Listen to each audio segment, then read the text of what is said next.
Hello, and thank you for joining us for our special election coverage on Facebook Live. I'm Stephanie Berugian. Evan Onstott will be joining us in just a moment. We're going to get right into the results for California Governor Gavin Newsom. As you can see, the front runner with 35% of the vote. At this point, it's looking like he will be facing Republican challenger John Cox in November. It's still early on. We only have 17% of the precincts reporting.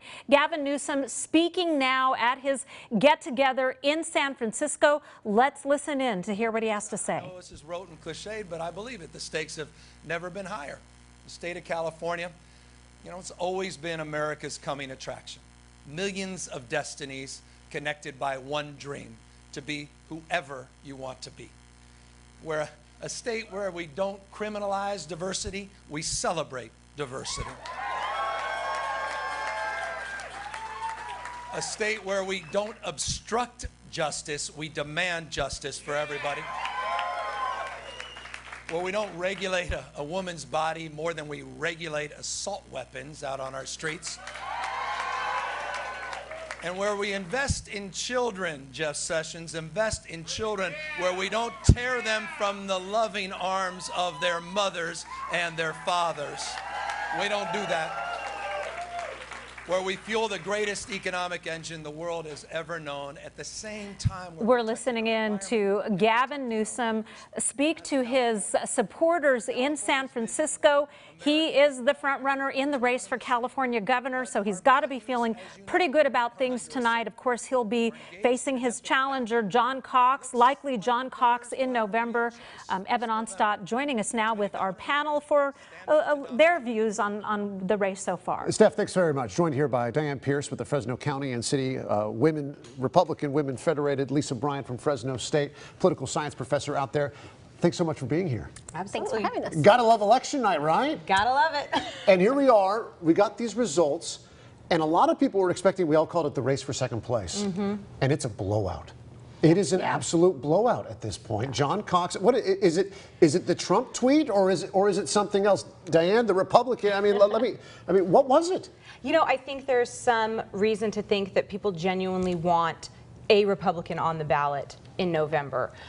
There was some late coalescing around Cox, I think, among Republicans. And so that did shift it a bit that way. The Trump tweet, I'm sure, helped that. But with the gas tax repeal coming and the sanctuary state battle looming, I think people wanted to see that D versus R, and here we are.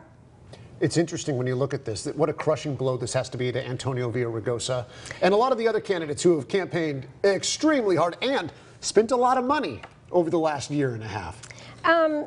Yeah, I think so. I think the people who would vote for Villaraigosa are probably not the people who cast their early ballots, and I think a lot of the numbers that we're seeing today, that 17%, a lot of that is absentee ballots that started counting this morning. So the people who voted today in person, you know, Latinos tend to not vote early. They tend not to be strong partisans. And so if we're going to see any sort of uptick in Latino vote, I don't think he's going to catch up with Cox. It's funny that you said, you know, Republicans rallied around him. Democrats rallied around him too. And so thinking that he'll be an easier competitor than having a Newsom-Villaraigosa race. The Gavin Newsom political advertisements, let's be honest, they would mention John Cox, and it was the most attack ads I'd ever seen in my life, because Gavin Newsom has wanted this as well. Right. Because he sees it as, he's looking at the numbers and he says there's no way I lose to John Cox in November. Well, the funny thing is I actually saw an ad on TV and I'm like, this is a great Cox ad. And then it's like, it was a Newsom ad. And I was like, well, yeah, that tells you a lot about what he's hoping for. But I think Republicans need to be very careful because we have a legitimate shot at this. There's good reason to want a Republican on the November ballot. It does help down ballot races and other ballot measures and propositions that'll be there in November. But last cycle in 2014 in Maryland, they had a rain tax that the people over there were up in arms about, and for the first time they didn't even do exit polls on that, and Larry Hogan came from nowhere as a Republican to win the governorship in Maryland, and he's right now up for re-election and trending at 71% popularity. What would have been better? What would have been better for Democrats, Lisa? Had it been two Democrats, or had John Cox get in on the whole picture? I mean, I think by and large, having two Democrats on the ballot, then you guarantee a Democrat victory, right? So it depends on what type of Democrat you are and who you want. Are you more progressive Democrat or more of a centrist Democrat? But either way, I mean, if you think about it from a party perspective, then Democrats would want 2 Democrats in the race. If you think about it in terms of securing the Democrat that you want, then in California, running against a Republican is probably the more strategic way to go. This is affecting so many things because we look forward to November, perhaps that gas tax repeal. We got we've got a lot of other races on the line, including a lot of congressional races as well. In fact, for more on that, let's toss it back over to Steph. Steph? All right, Evan, thank you. Moving on to one of the congressional races, of course, that we're following very closely, the District 22 seat. Highly publicized race. Devin Nunes, the Republican incumbent, challenged by a number of people. Andrew Janz, the Democrat, has really put on quite a elaborate campaign to give Nunes a run for the money. It looks like the two will be facing off in November. Janz with 32% of the vote at this point, Nunes with 58%. Of course, you know, we're still at only 17% of the precincts in, but the trend most likely will continue throughout the night. Let's go to Megan Roop now. She's live at the party for challenger Andrew Janz. Megan, you spoke with him earlier tonight. Is he still there, or is he available to talk to us again? Steph, we did, and actually we'll give you a look right behind us. Janz just wrapped up speaking on the podium. He was talking about his family here in the Valley, their history, also calling tonight a victory. Those numbers, though, sitting at 39 precincts, reporting of 213 total. Now, those here in the crowd say they support Janz for his policies, but also for his defiance of incumbent Devin Nunes. We interviewed Janz live right after the polls closed. We caught up with him and wife Heather again just about an hour ago after some of those first numbers were released, putting him in the top 2. We're running a real grassroots campaign. That's how I'm going to operate when I'm in Washington as well. I'm going to work for the American people and the people of my district. And Janz is also sitting at 31.7%, as you mentioned, ahead of Bobby Bliatu, which would be his nearest challenger at about 5%. Now stay with us. We'll have a full report. We spoke with Janz and his wife, Heather. We'll have that in a full story coming up tonight at 11. For now, I'm Megan Roop. Steph, back to you. Megan, thanks very much. Let's take a look at some of those other congressional races. The House of Reps, District 4. Tom McClintock facing a challenge from a couple different Democrats. Jessica Morse right now looks like the likely person to get into the November race. She has raised over $1 million for her campaign. Jim Costa facing a challenge tonight from Republican Elizabeth Hang, and her numbers are looking better the more votes we are counting, 53% to 47%. This one just a dress rehearsal for what we will see in November. And we can say the same thing for David Valadao, the Republican incumbent facing TJ Cox. Cox not faring quite as well. Valadao, of course, always tends to finish strong in these elections. But this, again, we're going to see the same matchup once again in November, Cox versus Valadao. For more on these congressional races, let's get back to our panel with Steph. All right, Diane and Lisa, if you were any of these incumbents in any of these congressional seats, would you be uncomfortable about what you saw tonight? We all raised our eyebrow when we saw the Jim Costa results. Yes. You know, if I'm Costa, I'm not particularly worried just because he's been in close races before. Yes, and he has. Seems to have a way of just pulling him out in the Squeaking him out. Yeah, he charms the vote out of the voters. Yeah, but so no, I don't think any of them are probably too concerned tonight, but he probably might be the most concerned and certainly the most surprised, I would think. Okay, Lisa, what are your thoughts? I think maybe Costa should be a little bit more worried than you think he should be. I think Elizabeth Hang is a really strong candidate. Yeah. I think she I has think really he should be worried. I don't think he is. I think she has really wide appeal. She's sort of the self-made businesswoman. You know, we haven't sent an Asian American woman. We haven't sent any woman from the Central Valley to the House of Representatives she's a before. Republican, so I mean, it is a different option for voters in that district. It was a name that is her name one that voters are familiar with. She started an ad campaign, at least on television, only a couple days ago. Yeah, I think there's room for her to build her name recognition, although I think it's an easy name for voters to remember. I think it rolls off the tongue pretty easy, so I think that will be to her benefit. The strategy maybe not to spend so much money, knowing that she's going to end up in the runoff anyway. I think she's been good with FaceTime too. I've seen her at a number of events. So reaching out to voters in a different and I way. think she has her name ID may not be high, but she's a name you'll remember, and she's a candidate you'll remember. I think she's very well spoken. She has youth, I think, on her side, but she has experience in Washington. So I don't think people would see her as not knowing what she was getting herself into, that type of thing. So I think she's someone that is giving Costa a run for his money, which I didn't expect it to be quite as close. So I'm very pleased. It was surprising to see that. So do you see any of these races getting ugly in the weeks and months ahead as we get closer to November? I think that obviously the one with the potential to be the most ugly is probably the Nunes-Jans race. Uglier. It's already Uglier, yeah, it's already there. Right. That McClintock race is pretty close too. 51%. I mean, it's clear that the Democrats divided the vote on the ballot, and so it'll be interesting to see. You know, whoever secures that is going to really campaign hard up till November. Jessica Morse has raised a lot of money. Yeah. So that could be nasty too. I think. I don't know what the Republicans think. So. Well, I mean, I think the closer a race is at this point, the more likely that is, because you could have other people coming in to try and see if they can push them over or that. But again, I think that the incumbent should feel good about where they are, but don't take it for granted. You do still have to go till November, and anything can happen. Yeah, sometimes you look at those numbers and we raise our eyebrows, don't we? Yeah. All right. Thank you so much, ladies. Evan, back to you. Thanks very much, Steph. Let's circle back to the race for governor right now. Take a look at those numbers once again. Gavin Newsom, 35%. John Cox, who a few weeks ago got the endorsement from President Trump, despite John Cox never voting for President Trump. He is doing very well tonight with 26% of the vote, a full 15% of the vote higher than Antonio Villaraigosa. Now, our Capitol Bureau reporter Cody Leibowitz, he's been following this gubernatorial race all year for us. He's been down in San Diego following the John Cox campaign. We hope to hear from him here in just a little bit. But as we keep moving right now, let's bring it back here in-house, and let's talk to let's bring in our Christina Tetreault. Christina, I know that a lot of people are talking about what a matchup between Gavin Newsom and John Cox would mean. They really are, and Newsom supporters are already celebrating there at their party. Many say Gavin Newsom wanted John Cox to finish second because facing a Republican would give him the best chance to win in November. They're saying he's ready for this race and will follow in Governor Brown's footsteps. I think Gavin has the courage to take us to the next step. You know, what is happening nationwide, whether you're talking about xenophobia, you're talking about the environment, you're talking about criminal justice reform, these are all areas that are going to require thoughtful but aggressive leadership, and that's what we're going to get from Newsom. And as we know, Newsom actually just took the podium moments ago, and we're going to have more with that at our 11 o'clock hour here on KC24. The top two finishers will move on to the November ballot regardless of their party.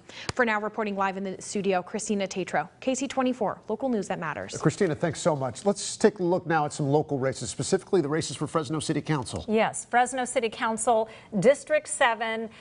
This is the race, the seat currently held by Clint Olivier. He's being termed out. Brian Whelan, a local attorney, is in the lead with 40%, but not by much. Nelson Esparza really following closely behind at 39%.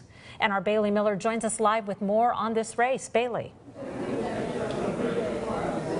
We're still here at Brian Whelan's election party. A lot less people here now as the numbers start to change. You know, a lot of people are starting to go home as the night goes on. But basically, we do have some of these numbers. Brian Whelan, I'm checking right now, has 40% of the votes. Nelson Esparza has 39% of the votes, and Veva Islas has 21% of the votes. Now, we were speaking with Brian earlier today, and he and his campaign were really hoping to get that 51% so that they didn't have to go to this November election.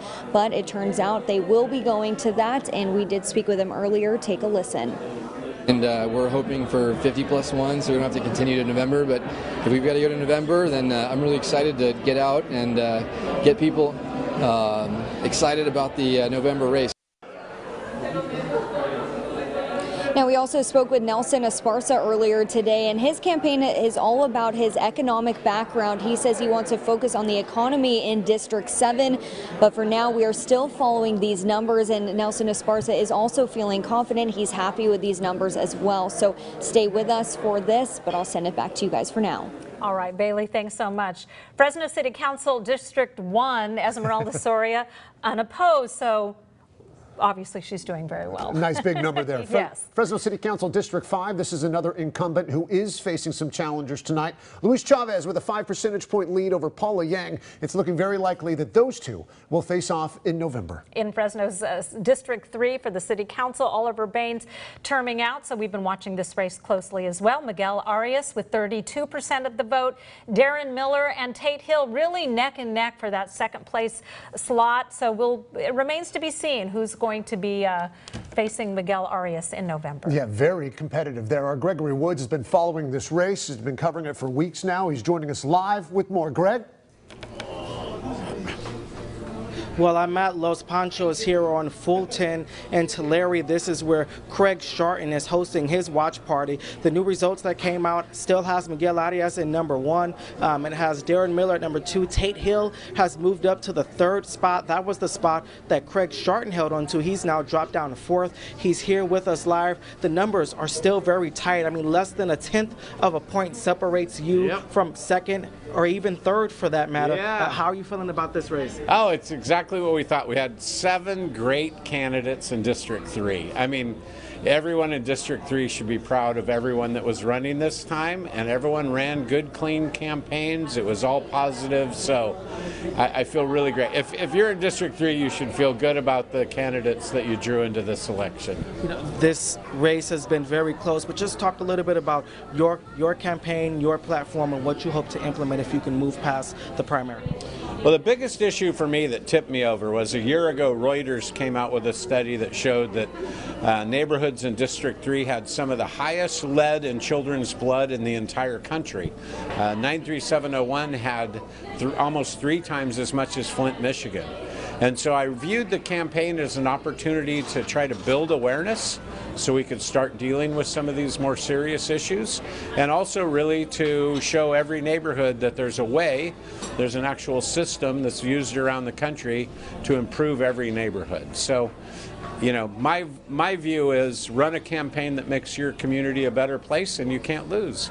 Well, it's definitely a tight race between you and Darren Miller and Tate Hill, all vying for that 2nd place to be able to make it to the general election in November. There's roughly about almost 30,000 voters in your district, and so they're still tallying up and counting up the votes. And of course, you can follow us on air and online as we continue to follow this tight race in District 3, where they have the most candidates of all the other districts that are District 1, 5, and 7. Right, you can't lose. District 3, you got good folks. Definitely. So we'll definitely keep a close eye on this race, and as new information comes to us, we'll send it to you guys. For now, back to you. All right, Greg, thank you so much. Let's take a look now at a couple of the propositions on the ballot. Prop 68, if passed, would authorize $4 billion in bonds for state and local parks, as well as water infrastructure projects, flood protection projects, and wildlife protection. At this point, it is passing with 55% of the vote. And let's move on to Proposition 69, which would legally require the state to use transportation revenues like money from the gas tax or your car registration fees for only transportation-related projects. The voters said overwhelmingly, at least at this point, yes, with 82% of the vote, and no at 18%. We're going to hand it over to Evan now for more discussion with the panel. Well, thanks very much. Appreciate that, Diane and Lisa joining me here. I wanted to talk about U.S. Senate. Dianne Feinstein, we'd seen in the polls that she was way up there. There was this Republican for a while, James P. Bradley, a total unknown, had never run for office before, and all of a sudden he was popping up in polls very close to Kevin De Leon. Look at tonight. He's still there. Now, Kevin De Leon has edged him by a few votes, but he could jump back up, and we could have James P. Bradley, unknown Republican, who's never run for office before, defeating Kevin De Leon to get in the top 2. Kevin De Leon is a major power player, guys, in California. I mean, this would be a massive thing, wouldn't it, Lisa? Yeah. I don't think anybody expected it. I think everybody thought De Leon and Feinstein, it was a shoo-in. That was going to, I mean, I think that everybody thought that was going to be the 2 Democrats. There wasn't even a possibility for a Republican. Yeah, I don't think people thought it would even be close for number 2, let alone that a Republican could actually have a potential shot. So I might actually hold my breath on this one. So, but here's the thing. So after that first poll came out, everybody's like, well, James P. Bradley, it's a strong sounding name, and it was always it was like the first strong sounding Republican name on this poll, so that's why. Well, things get jumbled around in the ballots, and here he is still again with 32 candidates in this race. Yeah. I think this ties back into what we were talking about earlier in terms of people want to see two-party races. People don't like this unified government idea. They don't want Democrat running against Democrat. I mean, even when we were doing our polling earlier in the spring, we would say, would you be, if the election were held today, would you vote for Dianne Feinstein, Kevin De Leon, James P. Bradley? And people would ask for us to read the parties afterwards. And so the people would say, yeah, that one. Because, they'd hear Republican after the name. And so we were doing the Central Valley. But yeah, I mean, I think that you're right, that people don't want two Democrats in the province. And so maybe that's the beginning. I know that the numbers are still low, and we'll see what comes in, but I think that it's surprising people that it's that competitive. James P. Bradley, by the way, a guest of mine on Sunday Morning Matters from this past week. You can go online right now at yourcentralvalley.com, go to our politics page. That interview is right up there. If you're like, who is this guy? Well, you'll find out who he is because I interviewed him here this past week. Before you guys are hanging out for the 11 o'clock newscast live on air, but before we go, we got about a minute.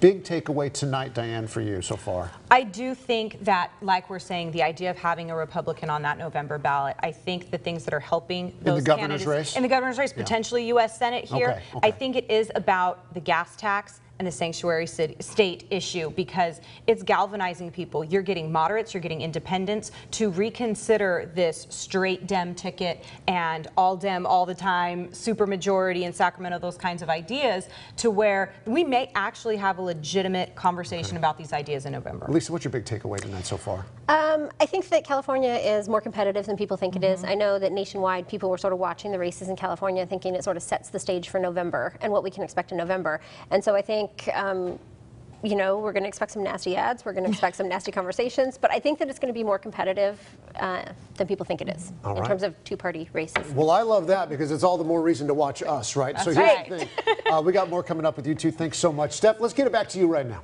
All right, and that wraps up our coverage of the primary election here on Facebook Live. We'll be back on the air with the latest results on KC24 News at 11, and we sure hope you join us then.